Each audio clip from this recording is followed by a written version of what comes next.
In order to create a partition, go to the bottom left-hand corner of the screen, right-click, and then click on Computer Management. When Computer Management opens, go to the left-hand toolbar under Storage and click Disk Management. When it loads, you're going to create a partition. To do this, you have to unallocate space from an existing partition. So, right-click on the C drive, click Shrink Volume.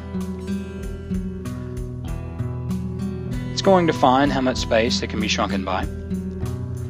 We're also going to need to open up a calculator. We'll do that in a moment. Remember, there's 1024 megabytes per every gigabyte. So, multiplying 1024 by the number of gigabytes that you want gives you the number of megabytes. So, go to the calculator now. Type in 1024. In this case, I want 50 gigabytes. In that case, we're going to multiply 1024 by 50. Click Enter, and we get 51,200. There's 51,200 megabytes in 50 gigabytes. Put that in this box, and click Shrink. After it loads, you're going to see 50 gigabytes of unallocated memory pop up on the right. When it does, we're going to have to make this usable to put a new operating system on it. We have to allocate the memory within it so that this can be done. You see the unallocated space? Right-click and create a new simple volume. Follow the setup wizard. Click Next. Just click Next. It should be 51,200, the same as before. You're going to assign it a drive letter, such as C, D, or in my case, M for Minecraft. Under the volume label, you're just going to give it a name. It really doesn't matter what at this point, just as long as you can remember it. Mine is going to be Minecraft Server, because that's what I'm running. Click Next. Make sure that everything is right, the space and the name, and then we're going to finish. Now, we've created the partition. When you install the operating system, you're going to have to use a CD to do it. Hit F12 on boot up, it may be F2 or delete. Depending on your computer, go to CD-ROM drive. Once the Windows gets to this point on installation, you're going to find the Minecraft Server partition, or whatever you named it, and click Next. Boot Manager will open up now every time that you restart your computer. It's going to look like this. Using the arrow keys, you're going to choose the operating system. When you first install it, it's going to be the first option. But if it's the same, we're going to have to do the following to change its name. Go to Start and go to CMD, the command prompt. Right-click on it and run it as an administrator. This is important. If you don't, it will not allow you to use it. Now we're going to type in BCD edit. You're going to find the partition after this. You're going to look for its identification and its description. Identifier would be current or primary. Device is partition equals M in my case, or C for the C drive. Description is Windows 8. Type in BCD edit again, space, /set, space, bracket, and then whatever its identifier is, current or primary, pointing here. So in this case, current, and close off the bracket. Put a space and put description, because we're changing its name. In quotation marks, you're going to put its new name. In this case, I just wanted to use an example. Generally, I would use MineServe, but this one is named here, just for an example. The operation completed successfully. Good, but let's verify that that's true. Type in BCD edit, and you should see its new description here, name here.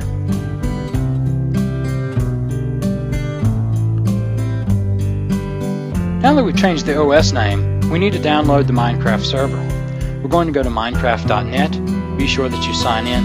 We're going to go to the downloads page.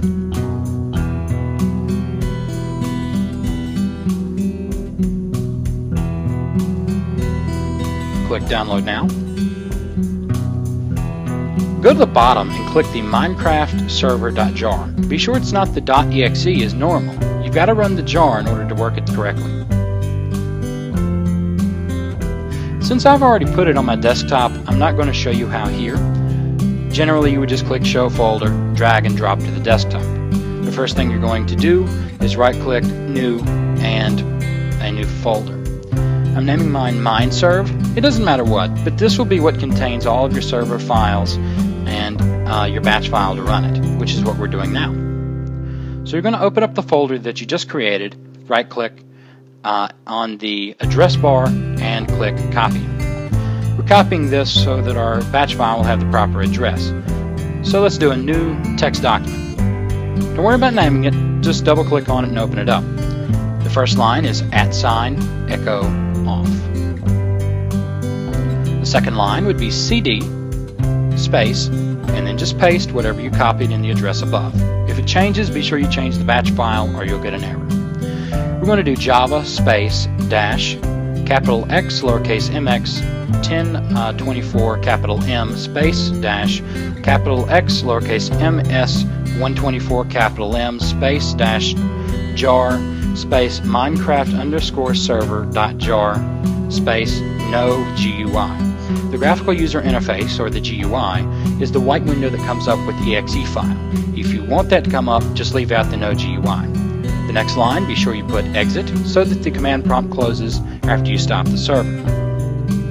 Save it as, be sure the type is all files. Name it whatever you want. In this case I'm using start server. But you can put anything here, but be sure it ends with .bat. That's very important or else it won't work.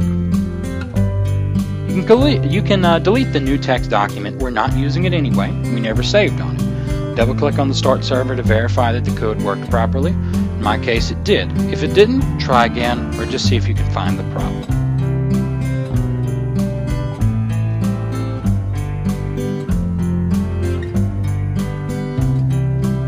The problem with a lot of servers is that they lag because they don't have enough RAM. And it's probably because your computer doesn't have enough RAM. So if you don't want to buy RAM, you can always create virtual RAM straight from the hard drive.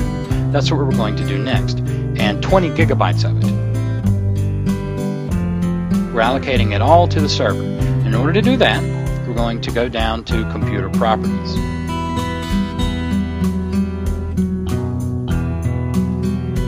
So go down to the Windows Explorer or File Explorer, and then just right-click on Computer. Go to Properties, and then Advanced System Settings on the left hand. On the Advanced tab, it should open up by default. You're going to go to Performance. Go to the Advanced tab on the Performance Options page and do Virtual Memory Change. Don't automatically manage paging files for all drives. Click on the drive and then Custom Size. We're going to use a calculation again, and it's the same as before. We're going to multiply 1024 by the number of gigabytes that we want to allow for the server. So if you have 50 gigs of a partition, 20 gigs of RAM of that should be plenty. So let's just use 20 times 1024. That's going to be 20,480 megabytes. We're going to put that in both boxes, both the initial and the maximum size. That way it's always running 20,480 megabytes, whether or not the server has one person or 6 people or more. If you want a larger size, you can get that much. It just will take up a lot of hard drive space. Set it and click OK. It's going to prompt you to restart the computer. Don't restart it just yet. We have one more step before we want to do that. It won't take effect yet, and we can't start up the server until we have restarted the computer after we make the changes to the server. So that's our next step. We want to make sure that the server knows how to use the new RAM. We're going to go to the Minecraft folder that we've made. We're going to go to the batch file and we're going to edit it. Right click and just click Edit.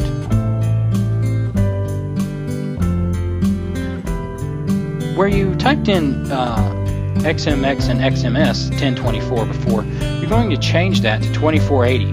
That's the new megabytes that we've allowed for the RAM now. So that would be the initial and the max.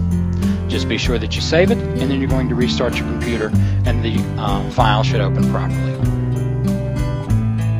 Now what we're going to do is we're going to make the server run on startup, because when you're working from a distance, it would be annoying to have to go in and start up the server every time the computer got turned off. So let's just create the shortcut and let's move it to the desktop.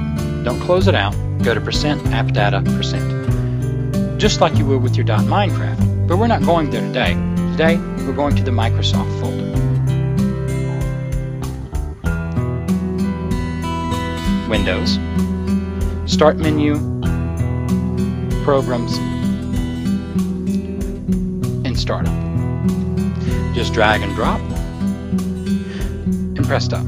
Now every time that you start your computer, it's going to start up the server for you. Now we're going to the internet because we want to remote control the computer, right? So we're going to go to logmein.com.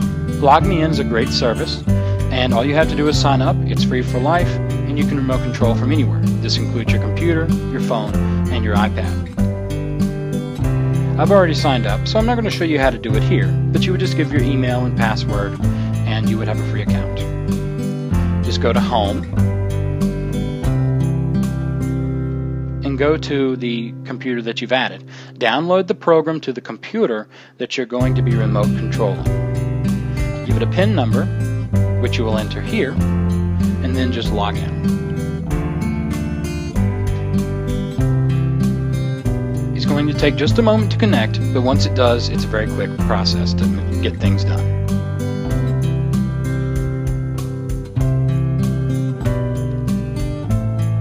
You see my server's running now.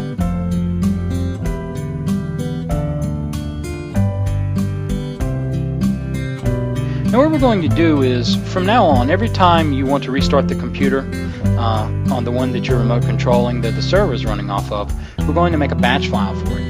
Here I'm just going to show you what the batch file looks like on the inside. As always, it's @echo-off, then shutdown space /R. The R stands for restart. Then put exit as normal, and just save it as a .bat. This makes it so that you don't have to go through the Windows UI in order to restart every time. It's tedious, but it works fine. Now we only have one problem. Every time we restart the computer, it's not going to boot up into our new partition. It's going to boot up into the one that you were running before. So that's what we're going to take care of now. Yet again, we're going to the Computer Properties and the Advanced System Settings. The Advanced tab, this time Startup and Recovery. Go to the Settings. And the default operating system, change it to the Minecraft one that you just made. Give it a time to display the list of operating systems. Make it something short, 15 or 30 seconds. This way, whenever you restart the computer, it will automatically boot up the Minecraft operating system after 15 seconds of it sitting there. If you wanted to boot up into the other at any time, you could, just by going down on the arrow key and hitting enter. Let's go back over what we've done. We've created a partition. We've installed a new operating system on that partition. We've changed the operating system's name to something like Minecraft Server to identify it. We downloaded the server files onto the new computer. We've made it run at startup through the batch file. We now have a way to remote control it, and we now have it so that at any time if the power goes out and you turn it back on, or if you restart it, it will automatically turn back on after 15 seconds of sitting at the boot menu. I hope that this has helped. If you want to ask any questions, feel free to leave comments or email me at repairmeplease. That's repairmeplz@gmail.com. As always, rate, comment, subscribe, and cheers.